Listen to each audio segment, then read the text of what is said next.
Okay. Why did the alcoholic bring a ladder to AA? Because he heard the steps were difficult. Why did the alcoholic bring a pencil to AA? Because he was trying to draw a line under his drinking. Brothers, sisters, comrades and friends, welcome to Bad Country.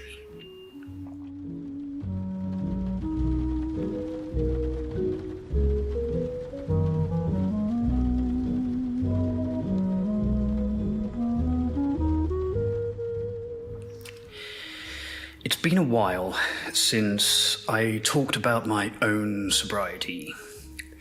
I've got into a habit recently of kind of talking in generalities and trying to address a wide audience by being not particularly specific about my own recovery.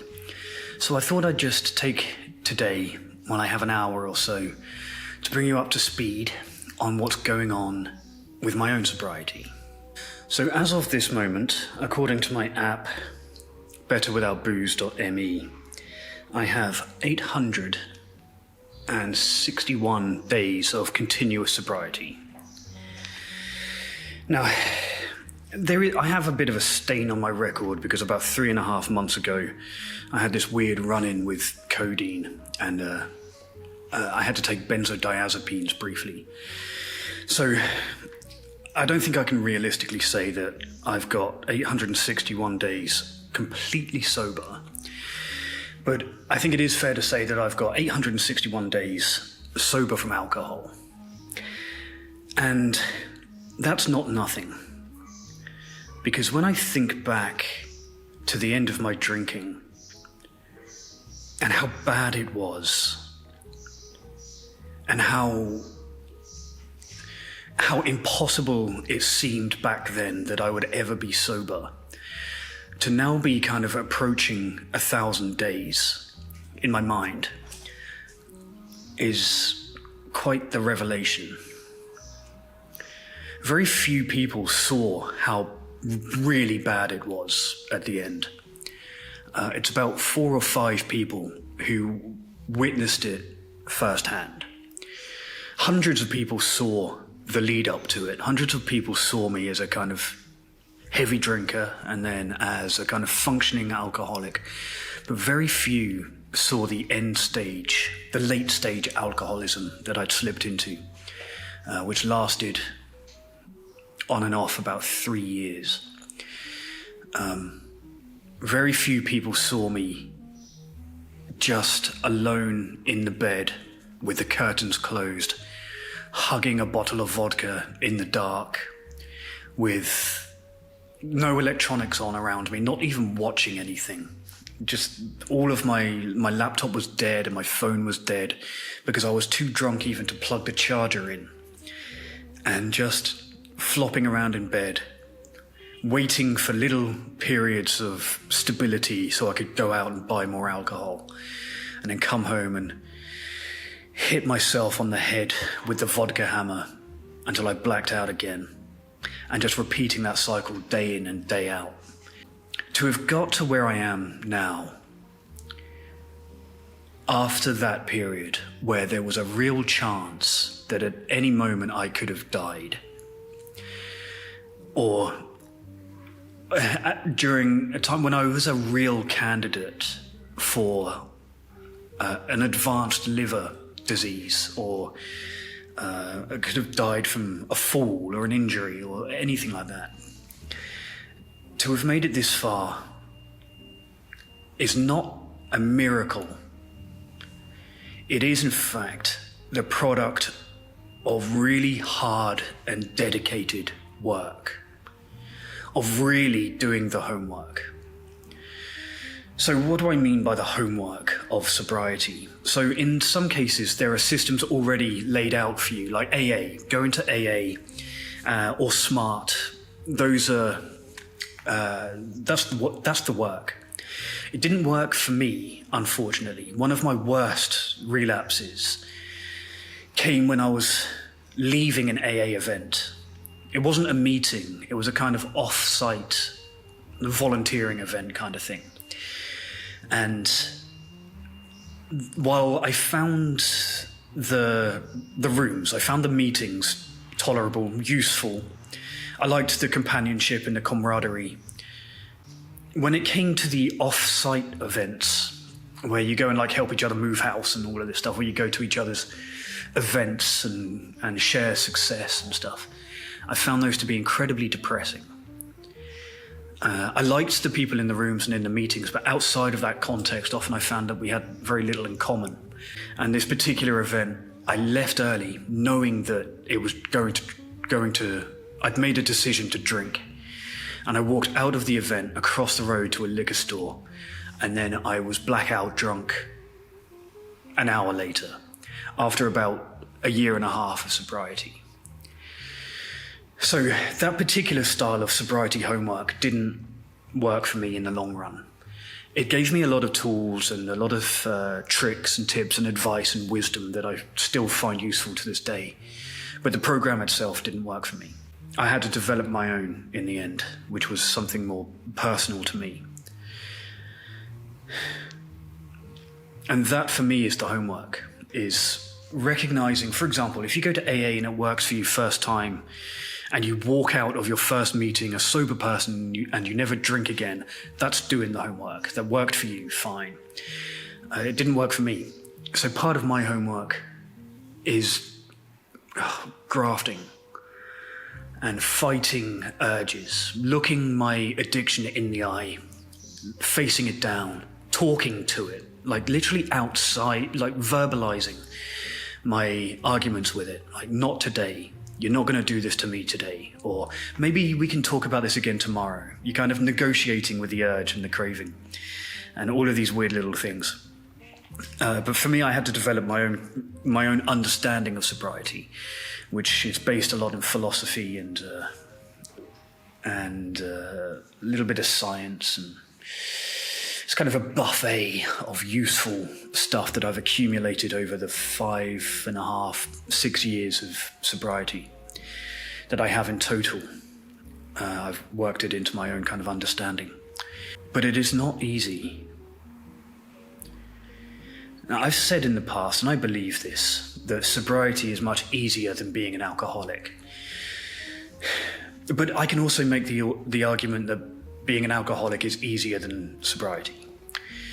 Because they're both easy and they're both difficult in different ways. For example, if one of your problems is like me, facing negative emotions. If for example, you're a person who is neurodivergent or you have major depressive disorder, as I do, then it is easier to stamp that out with a big old bottle of liquor or with 20 beers than it is to sit down and figure out why it is you feel the way it is and then try to do something about it. And in sobriety, at least in the early stages, you have to do that day in and day out, and you have to be successful at it day in and day out. And that kind of dedication to anything can be exhausting. But when it's life and death in the balance, as it is for me, who will die of alcohol if I let it back in, no question, then it's extra exhausting. It's a real drain. However, sobriety is much easier than alcoholism, because when you're drinking like I was, which is nothing short of one long, slow, cowardly suicide attempt, which is what mine was, then that is more exhausting than the work of sobriety in that particular regard, because you wake up tired, if you wake up, and you dedicate your entire day to destroying your nervous system, and you never ever feel good, never ever. The best you can hope for when you're drinking obliteratively like that is that you feel nothing. That is your high point. That's your peak. That's what you're aiming for. In sobriety, at least, you feel things, even if they're not particularly good. The worst feeling is magical in sobriety compared to the best feeling in the middle of an alcohol binge. But alcoholism is more difficult because all you're ever doing is postponing your problems. You're never dealing with them. You are hiding from them, but they're going to find you at some point. Just because you're drunk, just because you spent a month at the bottom of a bottle of whiskey, that debt collector isn't going to stop knocking at your door. The letters don't stop arriving just because you're ignoring them. They pile up and they pile up, and your responsibilities mount and mount. And the longer you ignore them, the bigger a problem they grow into. And when you're drinking, you don't have the capacity to deal with any of it. In fact, the point of the drinking is to not deal with all of that stuff. But it doesn't make that stuff go away. And every single sip of alcohol you take makes your life harder in the real world. At least in sobriety, your problems don't go away, but you can at least organize them, even if you never fully solve them. If it's money, for example, if it's medical debt, which a lot of us have to deal with in sobriety, at least you can face it sober. At least you can start to rebuild. You can make an effort. And after a while, that alone feels good. And I've had to learn that the hard way in sobriety. So let's go back to my own sobriety. What is it like? Well, apart from that one little blot on my recent record a few months ago, at least it wasn't alcohol. At least it wasn't an alcohol relapse. Apart from that, and even including that, I feel good. I feel like my sobriety is secure. I feel like I don't talk about this very much, even with my girlfriend, with whom I talk openly about my sobriety. I don't really talk about the work that I've done in detail, because it feels, I don't know, cringy. It feels kind of like silly to talk about some of the stuff that I do to keep myself sober. I'll give you an example, right? Just because I don't want to be vague, I want to be specific, right? So, in the early stages of sobriety, I was doing CBT, cognitive behavioral therapy, and I recommend that. I think it was very effective for me. But one of I mention this just because I feel embarrassed to admit this particular trick because it sounds so stupid, but it worked, right? So, my CBT therapist was also a sober person, and he said that when you feel an urge, when you have that craving creep into your body, I want you to visualize the word urge, U-R-G-E, as balloons. Right, you know, like the balloons that you make little poodles out of, and animal balloons and stuff. And he said, I want you to imagine that, the word urge, when you're feeling that urge rise, let the word urge in balloons expand with it until you hear the rubber and the latex kind of creaking and cracking until it's stretching. And then once it's right at the point of bursting, take a pin in your mind and pop the word urge, pop the balloons. And I like to pretend that I'm a very rational and thoughtful person. So stuff like that, I should be utterly resistant to. But it worked for months of early sobriety. It was bulletproof. It was a really useful tip for me. But I'm embarrassed to tell people about that kind of stuff because it sounds so, I don't know, what word, childish, I suppose. It sounds so irrational. And I set out my little sober stall here as a relatively thoughtful, sober person. And that kind of stuff doesn't fit, but that stuff works. But it's also why I'm quite private about my own system. It's because it's full of stuff like that. The stuff that I'm embarrassed to tell people about because I don't know, it makes me feel silly. But if it works, it works, right? So that's what... So it's kind of stuff like that that has given me confidence in my sobriety. The big question is, how confident do I feel in my sobriety? And is it likely that I'm going to relapse again? Well, a couple of things. That little blip on my record where I accidentally took a huge amount of codeine and then really struggled to come off it again, and in the end switched to benzodiazepines just to get me off the codeine. Pause there, because I haven't given you an update. The doctor who prescribed me that stuff has been, or in his past was arrested for over-prescribing narcotics. The doctor was crap. So if it makes you go, why was he prescribed benzodiazepines for codeine? That's why. It's because the doctor was shady. And I also know one of you who watched my video about that, who lives near me, reached out to me with concerns about the doctor that I was going to. Anyway, what that showed me was that I can go through the mill, like I can be put under pressure and still not drink alcohol. And the second thing that gives me confidence in my own sobriety is that I feel sober. Another one of the tips and tricks that's part of my sober armory, my sober arsenal, is negative visualization and positive visualization. Playing the tape out. I've talked about it extensively on this channel.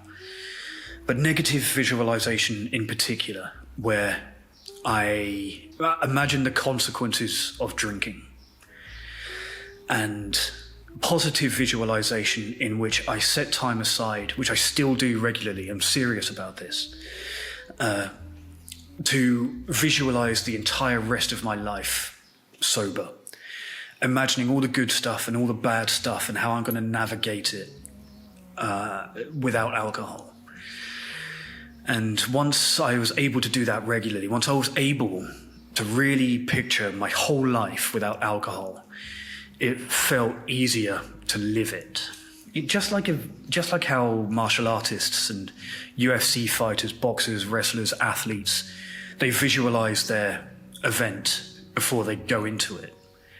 It gives them, it's not bullshit, it's like well documented. If you visualize it before you go into a fight, for example, you stand a better chance of winning the fight. The same is true over the long sweep of your life. If you visualize your life sober, it puts you in a better position to live your life sober. And all of this culminates in a feeling that my sobriety is very secure. And that there's a growing chance that I will be sober for a really substantial and meaningful part of the rest of my life.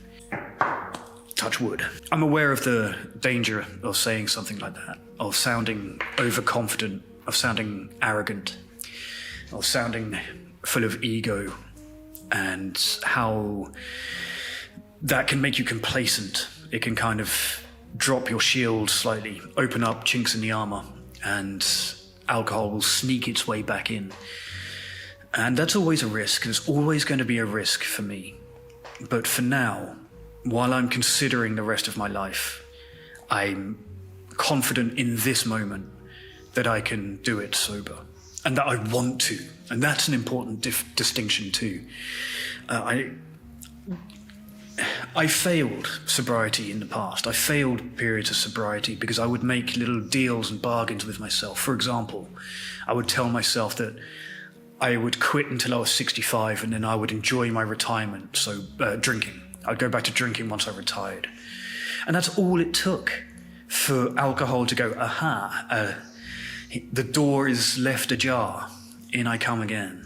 And once I banished that thought, once I stopped making little deals with myself and closed those doors, closed those little loopholes for alcohol, then I became able to really picture the rest of my life sober.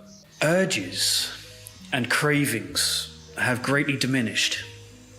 I no longer get them on a regular basis. What I get is invasive thoughts, ridiculous stuff. So I'm perfectly safe around drinkers. In fact, I go out with drinkers and stuff and play pool with people who are drinking, and it's not. Everybody knows I don't drink, so nobody's trying to force it on me. And people are curious about it, but nobody's like, you should have a beer. Oh, you're a pussy if you don't drink. No one does that. Not to me.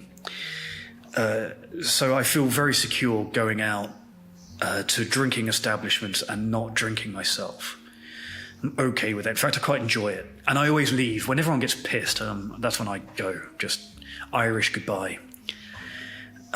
Just leave before anyone notices, and then I'll be like, how was the night? How was the evening? The next day I'll make a conversation point about it. I was like, oh yeah, I had to go because I don't even lie anymore. I had to go because everyone was drunk and annoying. But I'm also quite secure in my sobriety because it has already been tested. It hasn't had the big test, which is grief. I haven't really experienced the loss of a loved one, which I think is the biggest test that most of us can face. But everything else that has made me drink in the past, of course I believe that I made me drink, but every other trigger that has contributed to a relapse in the past has happened in this period of sobriety, and I've survived it. So I've not just moved house, but moved country twice. I've emigrated twice in this period of sobriety. There's been difficult points in my relationship, which I've survived, and the relationship has survived and is healthy. I survived a 40th birthday. I've survived injuries. I've survived being flat broke for quite an extended period of time. I've survived having zero money in my bank account. Which in the past, money for me was a big driving factor. It was a big contributor to relapse. Being like fear of being broke or just being broke. It was not to be too open about it, but my major depressive disorder is often at its worst when I have no money. It's not a healthy relationship. I know that, but the amount of money in my bank account is linked to how I feel about myself. And that sucked. I survived injuries sober. I had a big bicycle crash in which I dislocated my elbow and broke this finger and all of that stuff, and nearly broke my leg and had that big scar on my forehead. And I survived all of that sober. I've survived not being able to exercise as a result of that injury. Did that sober. I survived the new job sober. I survived losing work sober. I survived getting work sober. So that was also a trigger for me in the past. Not just bad news, but also I had this, it happened to me twice. I had two major relapses immediately after I signed a contract to get new clients in. That I caused myself to relapse because of that twice. And I've done that many, many times since sober. Holiday seasons, travel, girlfriend's medical crisis, Christmas, all of this stuff. All of the things that tend to trip us up. Sober anniversaries. 3 months, 1 month, 3 months, 6 months, 9 months, 1 year, 18 months and 2 years. I've tripped up at those in the past, all of those. But this time I've made it out of all of them sober. And the truth is now, I don't think about alcohol all the time. Now, if you're watching this channel and this is your only experience of me, is me coming to backcountry and talking about alcoholism, naturally, I understand why you think all I do is talk about alcoholism and sobriety. But I'm happy to say it's not the case. In my real life, away from backcountry, I have sober interests. I have a sober network. My emails and my Instagram DMs and my Patreon full of discussions of sobriety and alcoholism, and it's full of sober people, and I have that for when I want to talk about this, or if I need some personal support, which is Very useful on the Patreon in particular, where I might have to ask for help occasionally. On the whole, it's no longer part of my daily existence. It's no longer part... My shields are always up. They have to be. But I'm no longer having to deploy sober tips and hacks preemptively like I used to. It's now just become part of the background. And I'm happy with that. And this channel, Bad Country, is incredibly useful for me personally when